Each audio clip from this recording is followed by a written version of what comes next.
Oh my, scary godmother. Sorry to be so late, but I just had to get these old bones bleached for the party. You're gay! He's gay! I'm not gay.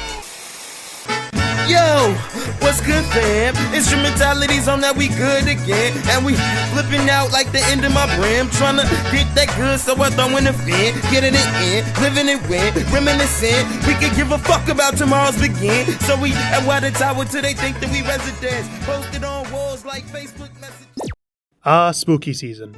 It's always a nice time around the October period. The changing colors, the cooler weather, the fall-themed ideas that I see come up on my social media. Speaking personally, at least online, there's definitely that feeling of community when it comes to the holidays like Christmas, Thanksgiving, and Halloween. As someone who doesn't celebrate, at least up to a point, it is nice to see people I know being able to enjoy themselves with theme and the possibilities of it. Costumes, food, music, they all kind of blend into something unique when it comes to these times of year. This can also apply to the media that plays for this time of year. Something feels somewhat taboo when watching them out of season, like they're only specifically made for those holidays. Whether good or bad, it could be the harsh tones and so bad it's good energy of something like 8 Crazy Nights, not a fact, just my opinion, or the calm, relaxing undertones of much older media like It's the Great Pumpkin Charlie Brown or Garfields Halloween Adventure, which, even after all this time, feels just right to watch under the comfort of night, or even any number of TV that's offered from the past or present. Whether you're a Cartoon Network, Nick, or even a Disney Channel kid, there's no shortage of Halloween specials that these channels have to offer. Although a lot less commonplace nowadays, a lot of programming went above and beyond to offer media that stood out for both itself and its audiences. Miniseries, movies, TV shows, and specials personalized them while also giving them a leg up as they still had to compete with one another.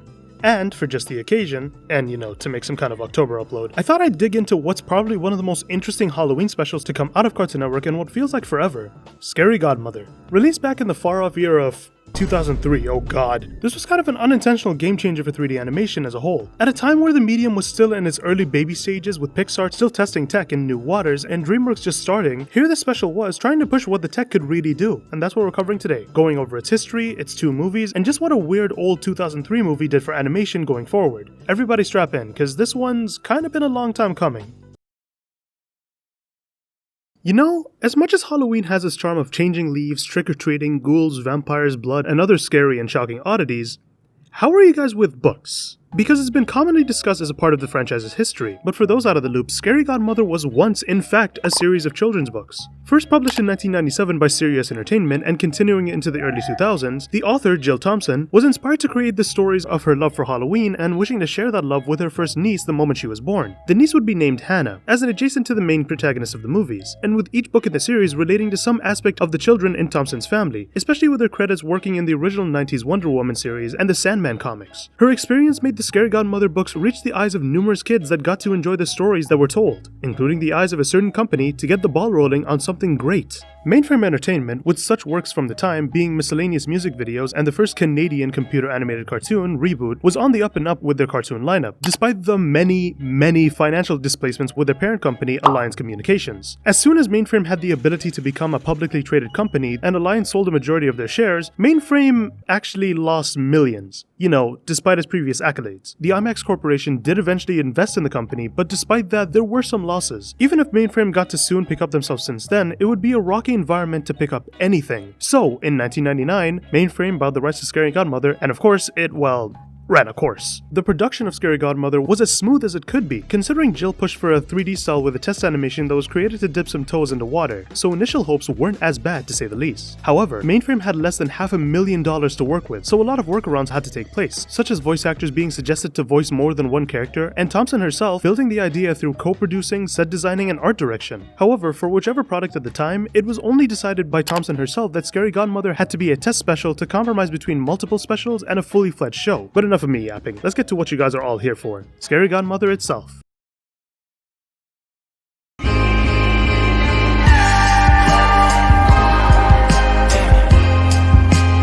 Before stuff like Hotel Transylvania and Monster High managed to mix in the elements of Halloween and slapstick, TV acted as a sort of open canvas for any number of animated stuff to use as it pleases. Enter Scary Godmother, Halloween Spooktacular, a special that feels like Tim Burton got drunk on glitter and forgot how proportions work. Scary Godmother is a whimsical Halloween tale that follows young Jimmy and his cousin Hannah as they navigate a spooky night filled with unexpected magic. When Jimmy tries to scare Hannah, she ends up meeting her scary godmother, a flamboyant, kind-hearted witch who introduces her to a world full of friendly monsters. Through laughter, fright, wits and a dash of sass, Hannah learns not all things that go bump in the night are that bad. Story-wise, Scary Godmother is a pretty solid tale in terms of Halloween specials. There's much worse stuff you can put on than this. For a majority of its runtime, it tries to sprinkle in its fair share of jokes and interactions between all of its characters, with some of them working and some of them not so much. Of course, you could sign for it. No.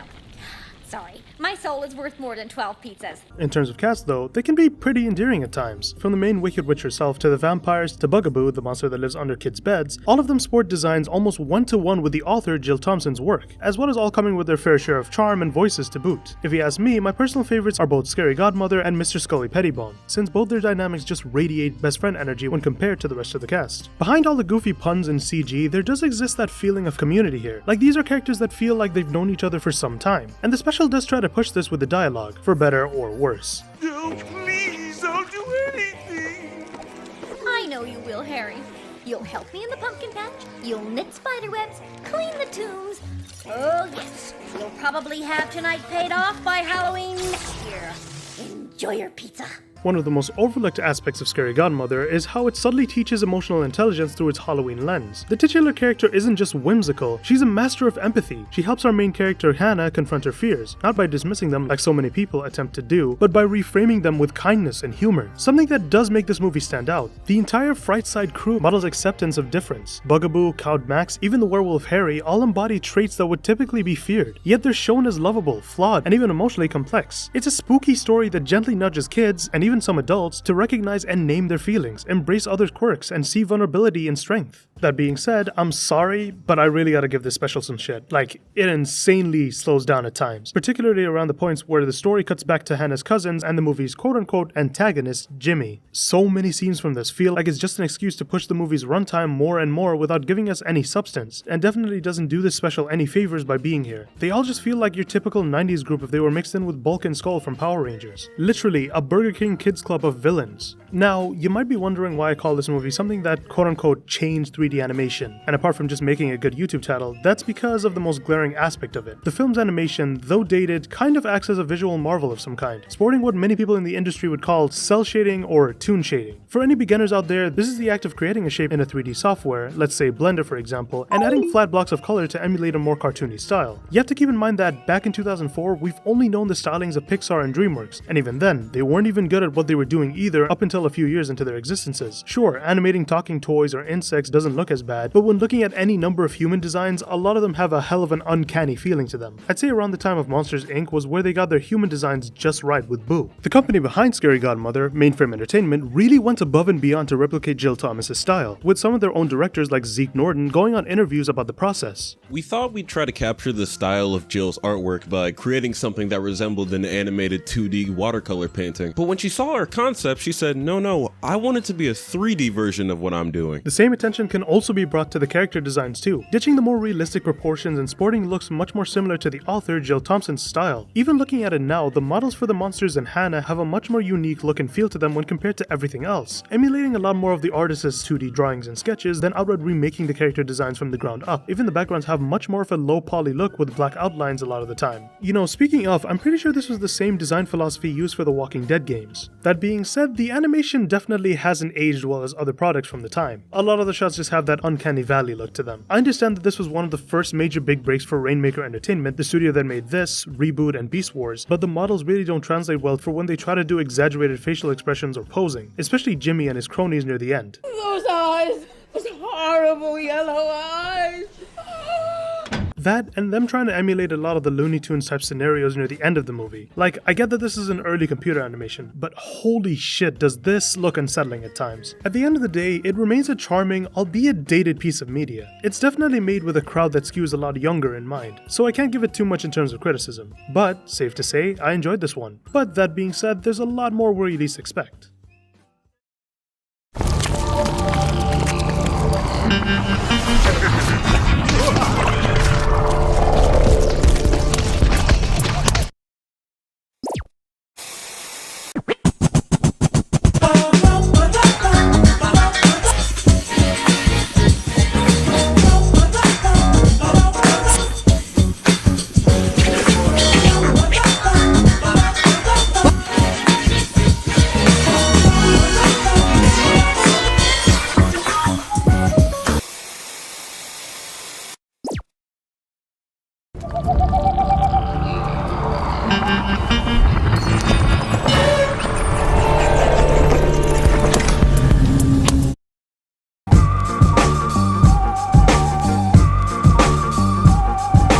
2005, the era of the Fantastic Four, God of War, and good old late registration. If there was one word to describe the sequel, Jimmy's Revenge, I'd call it improved. The models are a lot cleaner, not like last time where you can see every inch of their face squished down in real time. The lighting's nicer, the textures look better, the characters emote and express pretty well, and the story, though being a sequel to what was pretty much your typical Halloween special, I did like the premise of. Sure, the animation still looks like it came straight out of the era of Barbie straight to DVD, but it does look like the team behind this tried to improve with every possible stage from the last flick. You can see it plain as day here, though that's not to say that some parts don't look as weird as the first flick.